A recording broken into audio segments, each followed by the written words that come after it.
Today, let's continue diving deeper into Warhammer 40K lore as we talk about the Tau Empire. Specifically, we're going to be taking a look at what makes the Tau Empire so attractive. What makes them the good guy? Now, I did say a trigger word right there, the good guy.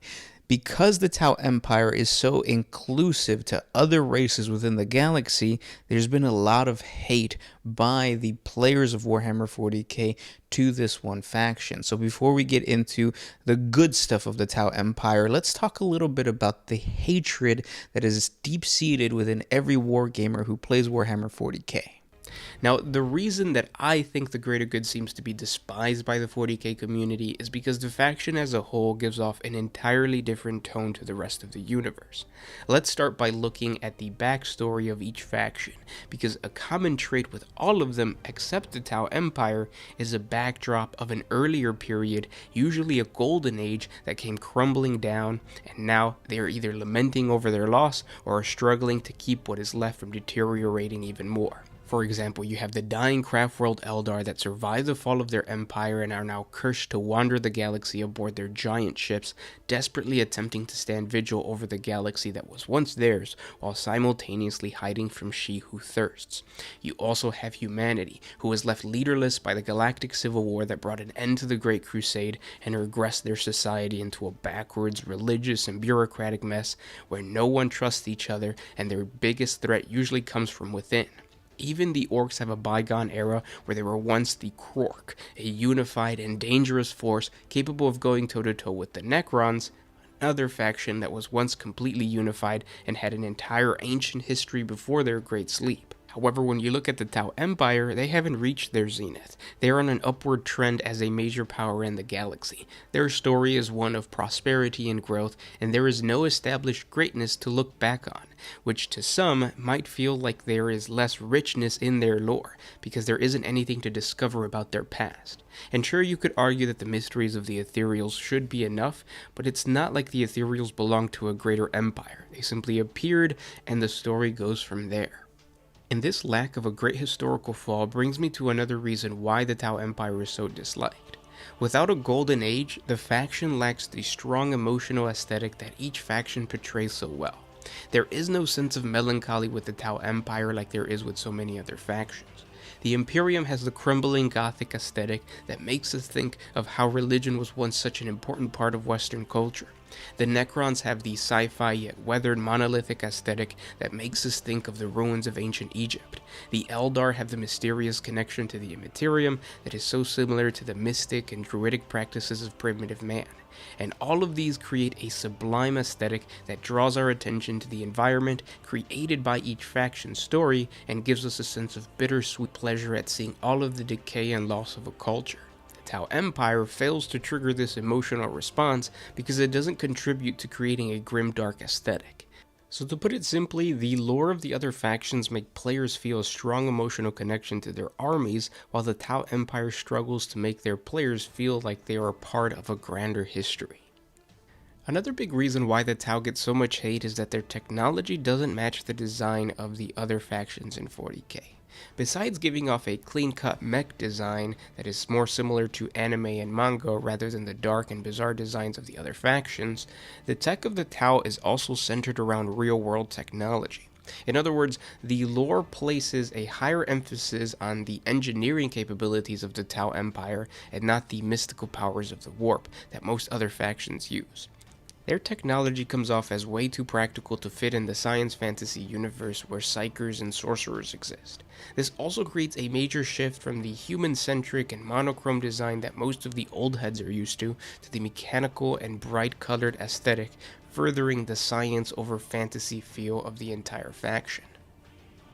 And what seems to trigger people about this is the focus on the attention of the vehicles of the Tau Empire rather than the foot soldiers, so we ignore the Firecast, the Kroot, and the Ethereals, and more importance is laid out on the battlesuits and the drones. They progressively get better as the Tau Empire expands across the galaxy. And this negativity towards this unit style is not just for the Tau Empire. We've seen how negative people get with any mechanized warriors like we saw with the Sisters of Battle and the Space Marines. Overall, these are very nitpicky elements, but they do contribute to why there is so much hate for the Tau Empire. Now that we know that the hatred derives from the fact that the Tau Empire is so unique within the 40K universe for being inclusive, let's talk a little bit about what makes them so desirable for other races within the galaxy, because as we know, the Tau Empire has a lot of auxiliaries such as Kroot, Vespids, Shishimi, Nagir. Oh wait, no, that's my sushi order, my bad. There's a lot of other races fighting for the Tau Empire, but let's take a look at what makes them so good through the perspective of the human eye. Why would a planet join the Tau Empire in the first place? The key to that is the way their diplomacy works in controlling a human planet.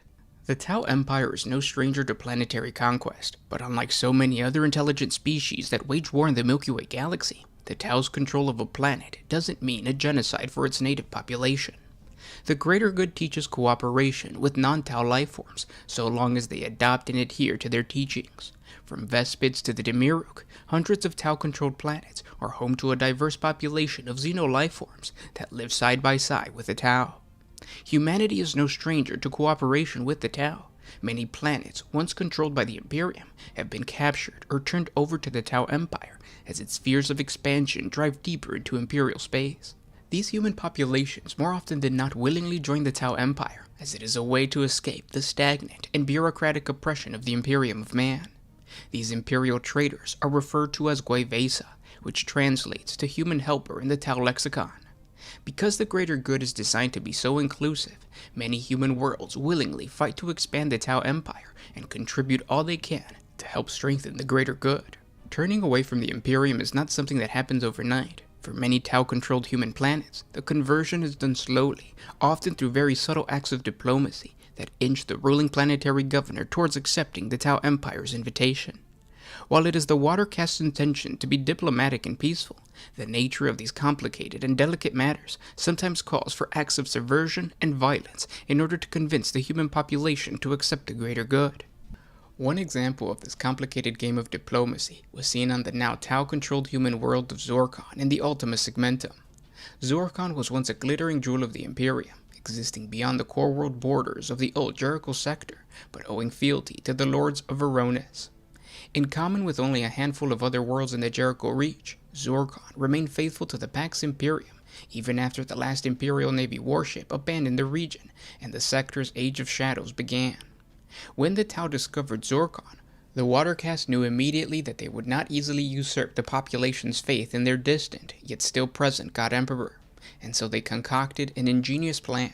Over the course of a solar decade, Tau agents infiltrated the ruling class of Zorkon and insinuated their own proxies into their structure.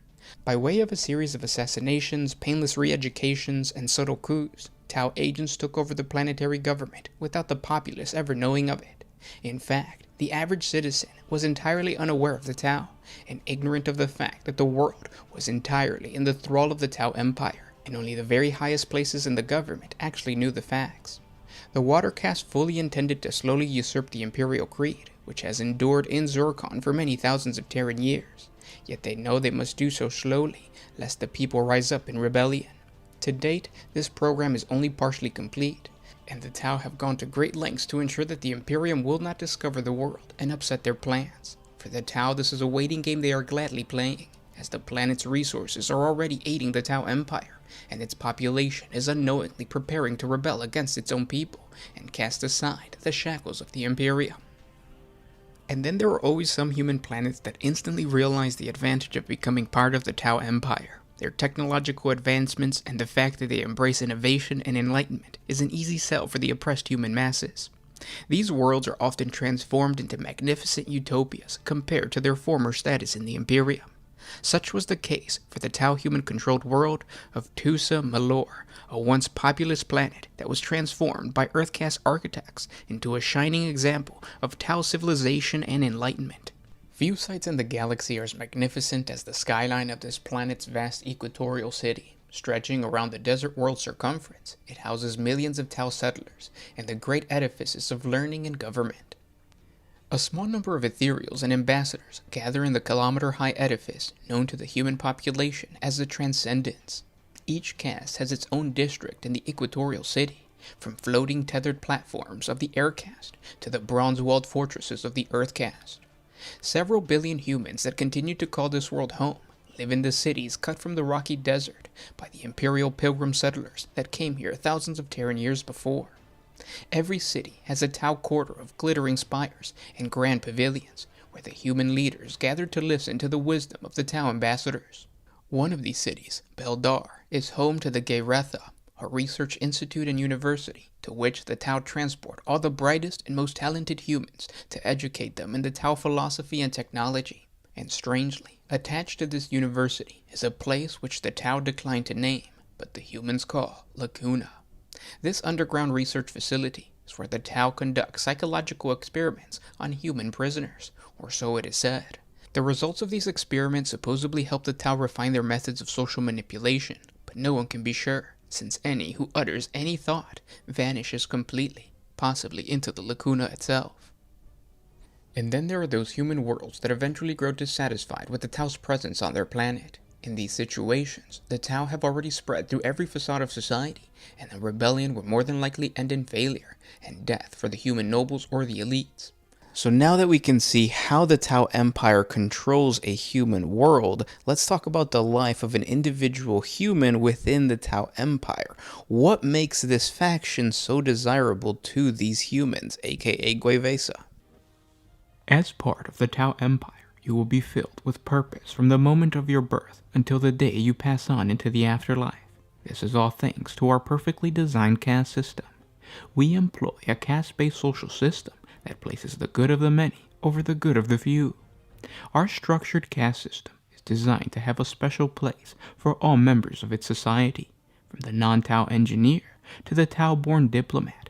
Every person is viewed as an essential part of our whole society.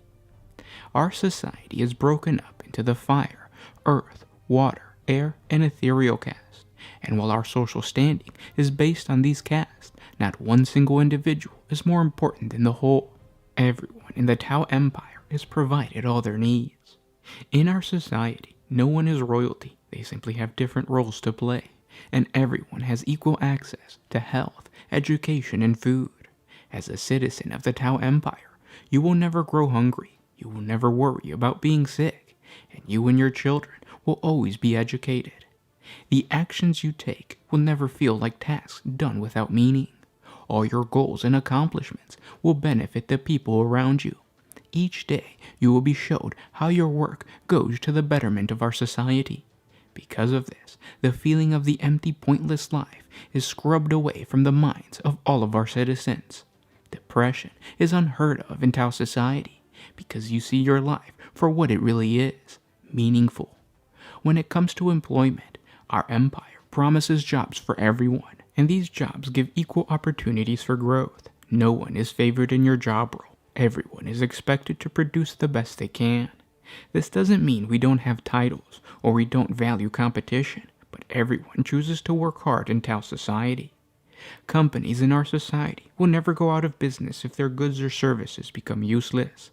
If your product does become needless, then the company will simply be reassigned another resource to create, and your job will continue.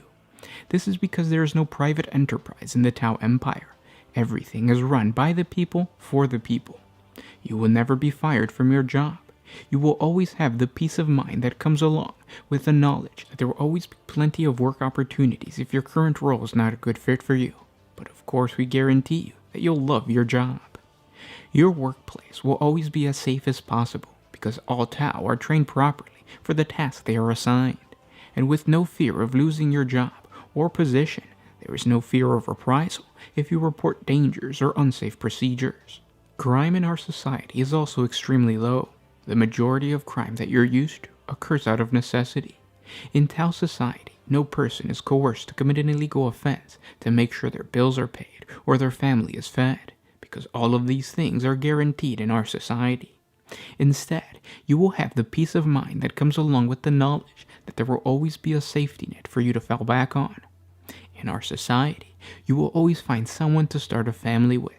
The caste system makes it easy for you to mingle with members of the opposite sex that share your experiences and, more importantly, share your caste. If things don't happen naturally, a wife will be assigned to you. This is usually done because the continuation of your craft is extremely important for the betterment of our society, and it has to be shared. The best way to do this is by sharing all you know with your offspring. Growing a family means more members of the society who hold your knowledge and are able to work to further the greater good. Therefore, families will always be encouraged in our society. And raising these families will be extremely easy, because Tau cities are some of the cleanest and most efficient places in the entire galaxy. They need to be as efficient as possible, but at the same time, they cannot hurt or disrupt the comfort or safety of people. This is because the Tau know if the quality of life of a populace is bad, then the productivity of the city goes down. We try our best to use as much of the planet's resources as we possibly can. This means that we do not destroy the planet through pollution. We want to continue to use the planet as long as we can, and so preservation of the planet is key in our society. This means there is no dangerous wastelands that are created by giant manufactorums pumping out toxic fumes into the atmosphere. The countryside is used for growing crops and grassing livestock, much like the agri-worlds that you're used to. But the big difference is that in Tau worlds, we find a balance in the planet where we can use its resources in a variety of different ways. All of this is thanks to the Tau cast, working together, designing a solution for each individual planet. This brings me to my next point. Even though our casts cannot interbreed, they are encouraged to communicate. Communication between casts builds a stronger understanding for a bigger picture, and this bigger picture is that in Tau society, we can only accomplish our goals through the mastery of the individual's work. In this way, each Tau citizen learns the monumental importance of their own personal caste. Another thing you'll notice is that we never discourage you from improving or advancing our technology. Innovation is what has allowed our glorious empire to flourish in the eastern fringe of the galaxy, and it needs your creative mind to continue to spread. We have an entire cast dedicated to improving our technology. It is through this freedom to innovate that a citizen just like you was able to create the legendary XV-8 Crisis battlesuit. But it doesn't end there. Our history books are filled with numerous accounts of our Earthcast engineers designing farming equipment that has revolutionized the agricultural capacity of our empire. New airway systems have been created safer and more efficient thanks to this innovation. All of these things happen because our society cultivates and encourages curiosity when it comes to technology. Of course, all new technology is reviewed in detail to guarantee that it is not harmful to anyone within our society, but this only means that the new technology is much safer and reliable because of it. This safety transfers over to space travel. As a member of our empire, traveling through space is much easier and safer thanks to our advanced understanding of our own technology. Unbeknownst to you, there was a time in your race's history that your people understood the inner workings of your technology. To the adepts that oppressed you, this period was known as the Dark Age of Technology. Our society never lost that understanding of our starships. If there were to be some sort of malfunction on our ship, the problem would be detected and repaired before the ship even left port. And while you might be used to seeing your human engineers lighting candles and praying to your ship, our engineers understand the fundamentals of physics and machinery much greater than the average Adeptus Mechanicus tech priest. But most important of all, our glorious Tau Empire is not xenophobic. All who wish to serve the greater good are welcome to do so. Because of this, you will be exposed to the wonders of alien culture. Just be careful if a Kroot ever feeds you any food. This openness to the outside breeds acceptance in our society. If you are not a Tau, you will share a special bond with everyone that fights for the greater good, no matter your race. Members of the Watercast will be at the forefront of diplomatic missions into friendly alien space. Their mission is to discover new technologies and ideas that they can then fold over into Tau society. All of this in the hope of strengthening our great Tau Empire. If you have any connections with Imperial citizens in the upper echelons of society, please report this to the nearest Watercast representative, and they can assist you with opening a line of communication.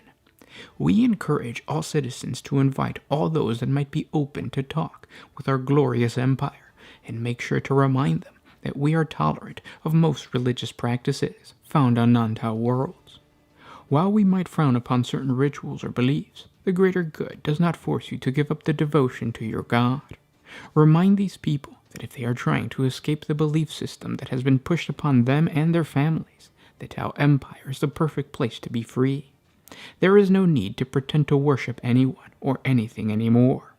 You belong to the Tau Empire, and there is no need for you to pretend.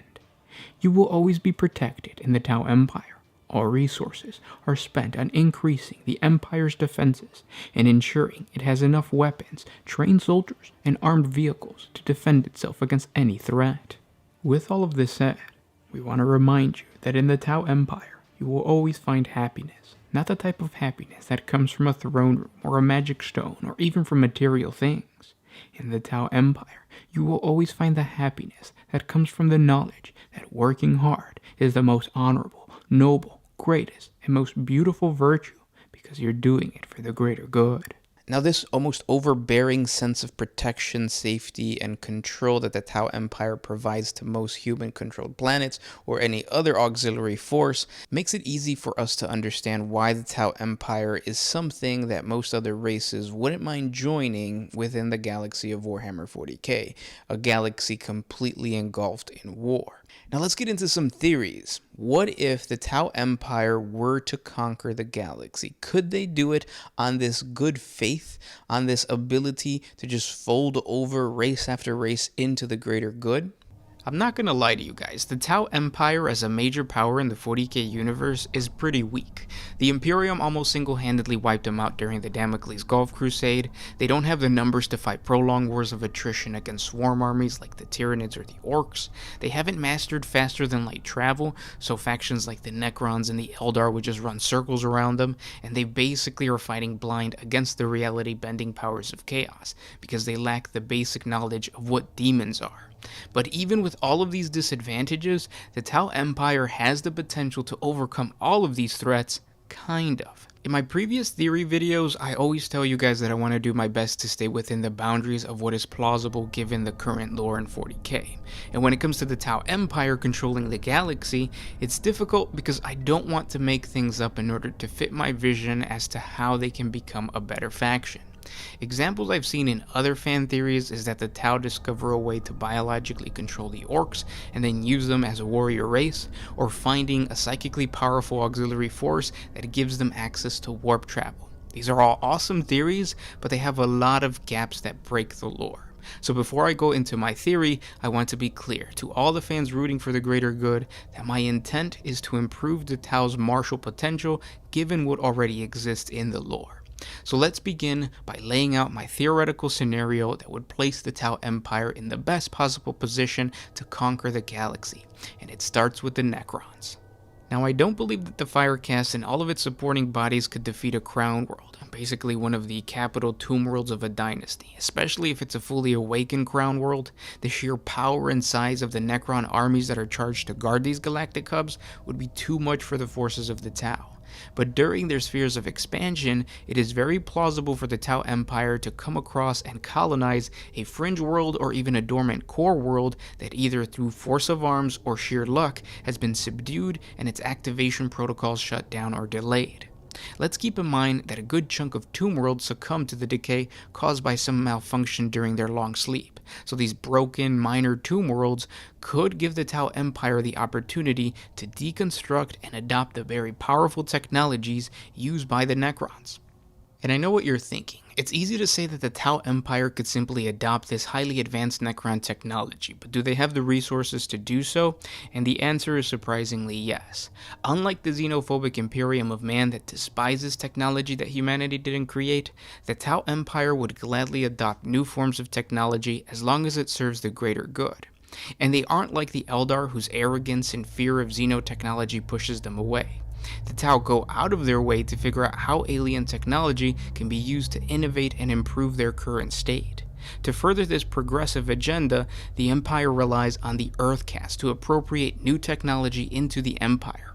And when I say the Earth cast, I truly mean the entire Earth cast, not just one sept world or a sector, because unlike the Imperium that hoards their knowledge even amongst the different Forge worlds, the Tau cast understands that it is through cooperation that galaxy-changing innovation is achieved, which is why the resources of the entire race would be used to crack the code of the Necron technology. And when we analyze whether or not the Tau Empire could functionally utilize this alien tech, the answer again is yes.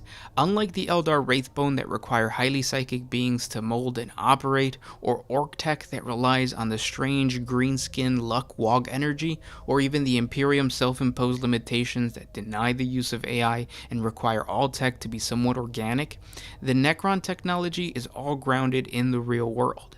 It might seem as if though the Necrons are using warp powers or some form of sorcery to bend the laws of physics, but the reality is that everything from space travel to gauze weaponry comes from applied science. And a surprisingly huge advantage the Tau have when it comes to adopting Necron technology, specifically their weapons, is their attention to the safety of their soldiers. Tau plasma weaponry is actually dangerous for the user, but the Earthcast has taken the time to design a contained system that protects the Fire Warrior. So when we look at the much more dangerous radioactive weaponry of the Necrons that has the potential to kill the user, which is why only Space Marines utilize Necron weapons in the Imperium, the Tau Empire is willing to solve the problem in order to improve the deadliness of their entire Firecast. The answer to this challenge is the use of the already ubiquitous mech suits of the Tau. These combat exoskeletons are already carrying ion cannons and fusion eradicators. What's to stop them from using gauze weaponry, death rays, particle weapons, and even harnessing the powers of a Catan shard? The degree of how deadly the Firecast would become with these weapons is tremendous. Imagine battlesuits similar in size to the Taunar Supremacy suit, but with the power of a Tesseract Vault. The pilots of these suits would channel the energies of the transcendent Catans to wield the powers of literal gods. Smaller suits similar in size to the XV-25 stealth suits would wield particle shredders or heavy gauze cannons and can use the dimensional destabilization matrix of a Canoptic Wraith to phase through space-time. Once given access to the armories of the Necrons, the upgrades to the soldiers of the Firecast would be a definite game changer. And we haven't even gotten to the Tau's major breakthrough of achieving faster than light travel. Given the opportunity to crack the code of the Necrons, inertialess drive systems would allow the colonization fleets of the Tau to accelerate beyond the speed of light, making their expansion through our galaxy even more dangerous. Now, I don't think that the Tau Empire would attempt to jump to every segmentum in the galaxy with this newfound power. Instead, the calculating ethereals would use this technology to solidify their territories and form stronger bonds between each sept world. Unlike the other major factions, specifically the Imperium, that struggles to maintain a steady stream of reinforcements to the front lines, the Tau Empire is way more interconnected. They don't have the dog-eat-dog mentality or the bureaucratic dysfunction of the Adeptus Administratum that creates terrible supply chain errors. The Tau caste system makes the entire empire a well-oiled machine that would become stronger and faster than ever before. Imagine this: if an Orc-Wog enters the Empire's boundaries, the responding military force wouldn't come from one sept world like it is right now, but the entire sphere's patrolling fleet. If an important planet is under siege and their people need resources, the Tau Empire can allocate the appropriate reinforcements thanks to the impeccable inventory of the water and the earth cast. If they're a major power that can defend themselves now, once they attain faster than light travel, they will become unbreakable.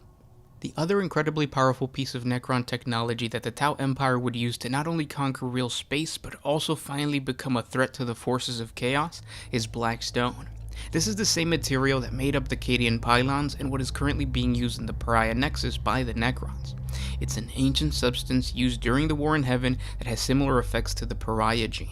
The Necrons use it as a defense against the Immaterium, capable of closing off or dampening the effects of the warp, but it can also redirect the etheric powers. The Imperium is already trying to decipher its use, but if the Tau Empire could harness this power and create weapons and war gear with this nullifying substance, they could become a major threat to all psychically sensitive creatures in the galaxy, so everybody.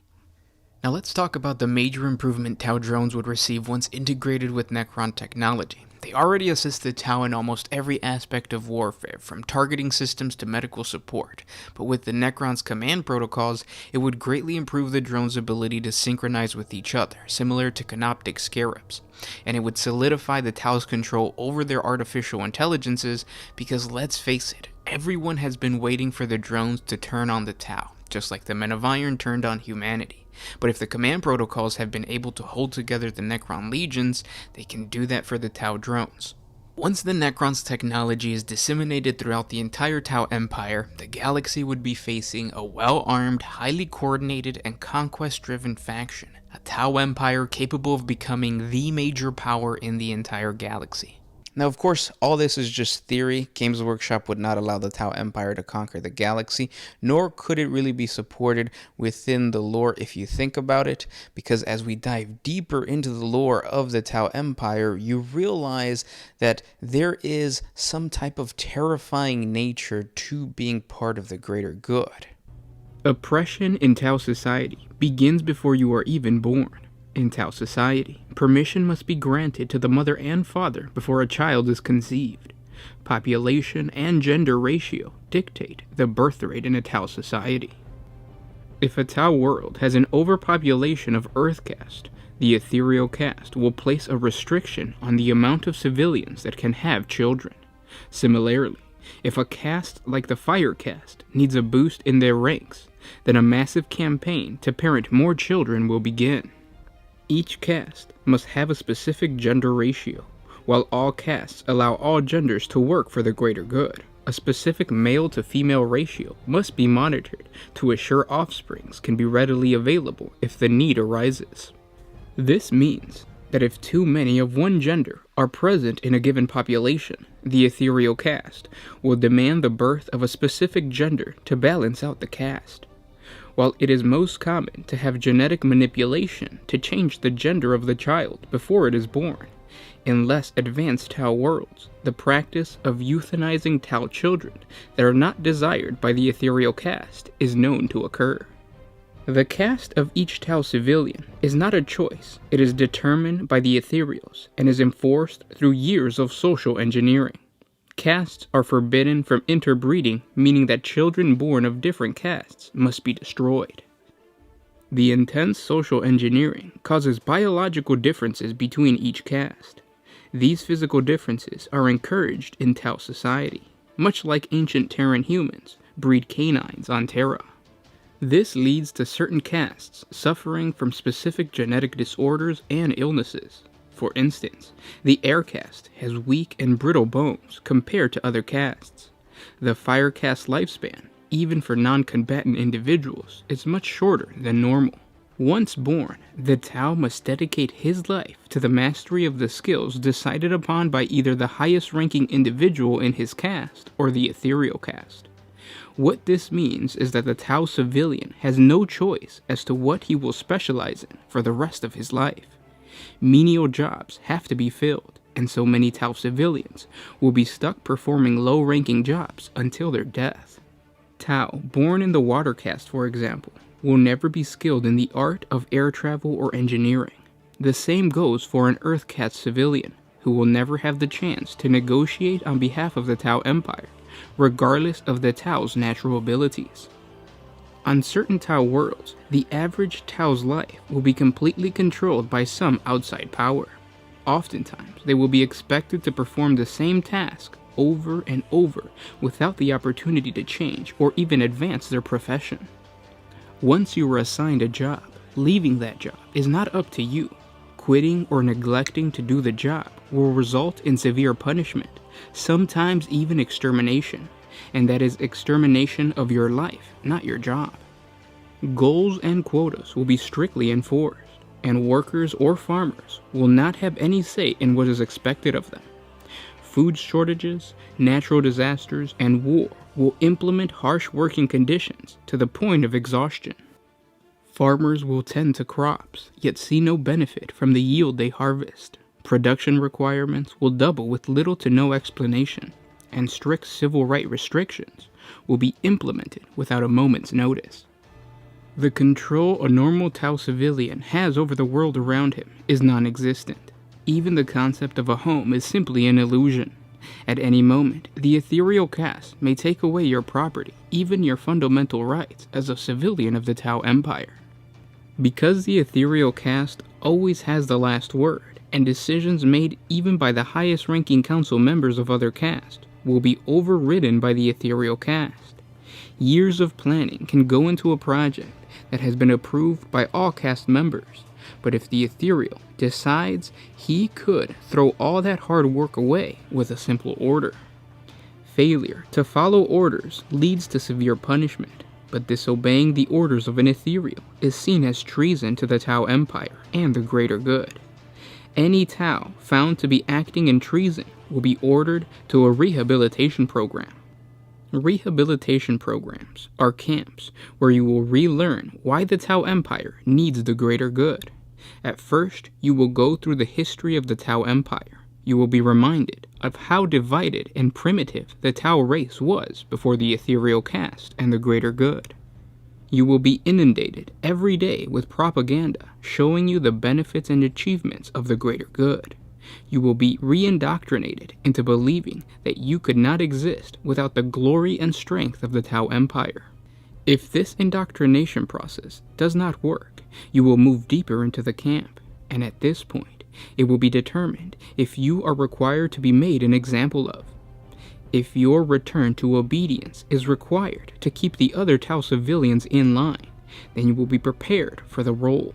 Being prepared is the term used to describe necrosynthesis. This is the process of being injected with mind-altering drugs that will make your memories subject to reconstruction and fabrication. The mind becomes an open notebook where memories of defiance can be erased and memories of obedience are rewarded or created. It is even possible to erase the entire mind, and it becomes a blank slate to create a more obedient person. Not all Tau have the same effect from the drug. This is due to the difference in biological makeup of each caste. To some, the drug could only create illusions that disrupt the mind. The drug will promote illogical thinking and impulsiveness to the point where you will be discredited in public. Some Tau even react stranger to the drug. It alters personality structure in such a way that the tendency of the recipient to become dependent upon another person is enhanced. When he returns to his caste, no one will follow a man who is incapable of leading even himself. If it is found that you do not need to return to your caste, and your defiance was not washed away by the propaganda from the first stage of the camp, you will be sent for testing. This is where your name and title will be erased. You will become nothing more than a test subject. A variety of experiments will be performed on you, experiments to test the limits of your body. Because the ethereal caste has kept the different castes divided, periodic testing must be performed on each caste to keep track of any evolutionary adaptations. For example, the fire caste will be tested to monitor their resilience. You will be monitored after being burned, stabbed, shot, frozen, etc. All of this is not only for the purpose of recording, but also to develop better methods of survival for your caste. You will be purposefully infected with parasites and diseases to help learn how to combat these illnesses. Unfortunately, you are not seen as a Tau civilian anymore, so you will be treated with no anesthesia or comfort of any kind. This experiment will also go as far as sleep deprivation, forced mutations, and live dissections. The experiments are so grotesque that every subject must be separated from the rest of the camp. You will be housed deep below the camp, where no one can hear your screams. So now that I've brought you guys full circle, first I told you the Tau Empire was amazing, inclusive, and something you want to join. Now seeing the reality that actually the Tau Empire could be a very terrifying and horrible place to exist in, let's talk about how the Tau Empire be destroyed and completely wiped out from Warhammer 40K. I doubt that it's hard to imagine multiple scenarios where the Tau Empire falls and the entire race goes extinct. But if we were to follow this train of thought a little bit deeper, the question changes from could the Tau Empire be destroyed to who could bring death to the greater good? Now let me be clear, I don't see Games Workshop removing the Tau Empire as a playable faction anytime soon, so these extermination scenarios I'm going to share with you guys are completely theoretical, and although plausible, chances are we will have to deal with the Tau, aka Space Communists, for the rest of our lives. So let's begin by talking about one faction that has come the closest to completely eradicating the Tau Empire: humanity. This near-death scenario occurred during the Damocles Gulf Crusade, where the Imperium of Man responded to the growing Tau presence in the eastern fringe of the galaxy by launching a sector-scale war against the greater good. I've covered this topic in detail in this video, and I recommend you check it out if you're interested, but the question becomes, could the Imperium duplicate the same destructive power now that the Tau are on their 5th sphere expansion and have grown in power and presence in the Ultima Segmentum? And I don't think they can. The original reason the Imperium failed on their mission to exterminate the Xeno scum known as the Tau was because they were drawn away from the conflict by a bigger and badder threat. The Tyranids were invading the Ultima Segmentum, and it became obvious to the Imperial Military High Command that this new threat was way more dangerous than the Tau Empire. And just like the Tyranids acted as a distraction that prevented the Imperium from committing its full military might against the Tau during the Damocles Gulf Crusade, similar threats exist now in this current era. Humanity has to deal with even more Tyranid hive fleets that are invading the Milky Way galaxy. They have the reawakened Necron dynasties that seem to be amassing under the Silent King's command, and you have a giant warp gash across the entire galaxy called the Cicatrice Maledictum that has dragged down the Imperium into panic and mayhem. In other words, the Imperium of Man's priorities are to defend and maintain the territories lost to these large threats, and are in no position to launch a multi-sector war against the Tau Empire. But what about a faction that has numbers to spare and could easily gather for a great war against the Tau Empire? In other words, the Greenskins. There actually is a good chance that an Orc Wog could come close to destroying the Tau Empire. If you've watched my lore video on the Prophet of the Wog, Godskull Magorok Thraka, you know that he is the greatest Orc war boss fighting in this current era, and in his prophetic vision, he was shown a galaxy engulfed in violence with the Greenskins at the center of every major war zone. Since then, it has become his mission to establish major theaters of war across the galaxy, until the prophecy is finally complete. He began with the Armageddon sector and has since moved on to the Octaria sector. As more and more Greenskins pour into these battle zones, and before the violence reaches its peak, Thraka could target the Tau homeworld as the next stage for his third great Wog. He knows the Tau would put up a good fight because they would do everything in their power to defend their homeworld, and the amount of Daka his boys could loot on their way to the capital planet would be enormous. What makes him so dangerous against the Tau is how common of a threat the Greenskins are to the greater good. Let me explain. On every stage of expansion, the Firecast has had to deal with the Orcs, and through these battles the Tau have developed a systematic response to the Greenskins. But Godskull is no ordinary Greenskin. His cunning has taken the Imperium and the Tyranids by surprise on almost every major battle zone. And I can see the Tau Empire making the same terrible mistake, underestimating the Great Warlord and finding themselves at the center of a massive Greenskin horde. And the only thing that could save the Tau in a situation against a full-scale Thraka invasion is putting up a good fight. Because if Godskull's main goal is to start another never-ending war against the Tau, the complete destruction of the Empire is not likely. Similar to what happened on Armageddon, once Thraka is satisfied with how entrenched his army is, he will simply move on to the next great battle, leaving his generals to continue the eternal invasion of the Tau Empire. Now what about a faction that would prefer a quick and direct extermination of the Tau Empire and wouldn't want to keep them alive, like the Eldar? The Eldar race are way more mobile and artful in their attack against the other major powers. In other words, if the Eldar have a reason to attack a species, they would do so in the most precise and efficient way possible.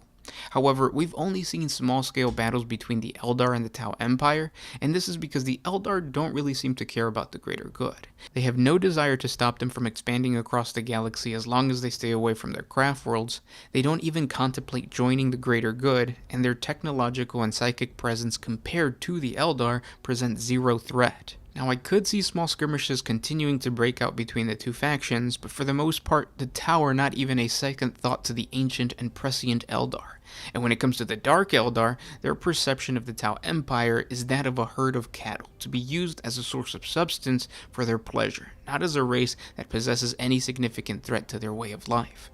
Now, another faction that I doubt would care about the existence of the Tau Empire is Chaos. If you've checked out my video on the Chaos Corrupted Tau, you would know that the reason this form of possession is so rare is because Chaos entities prefer other species that have a stronger presence in the warp compared to the Tau.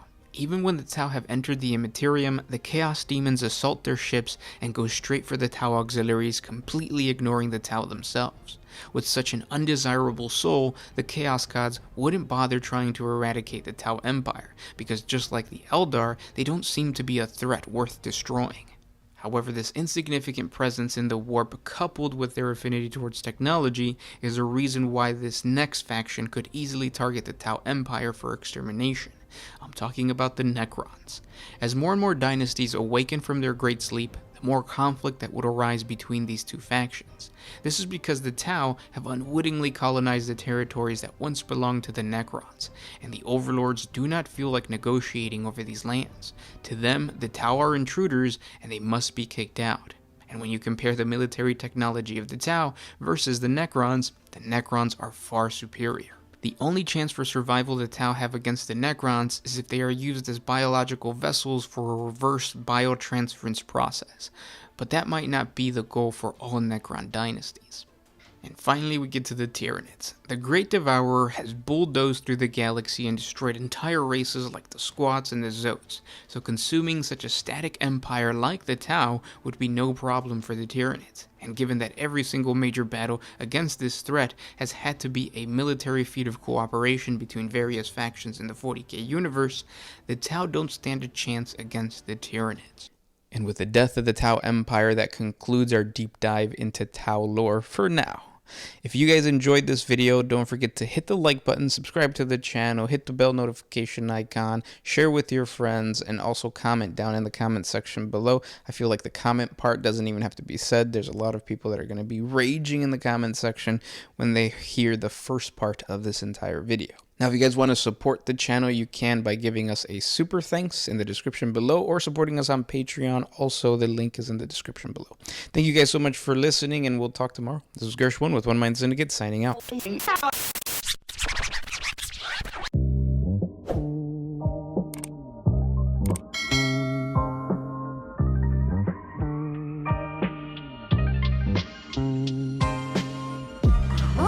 used to put my freedom first in any situation.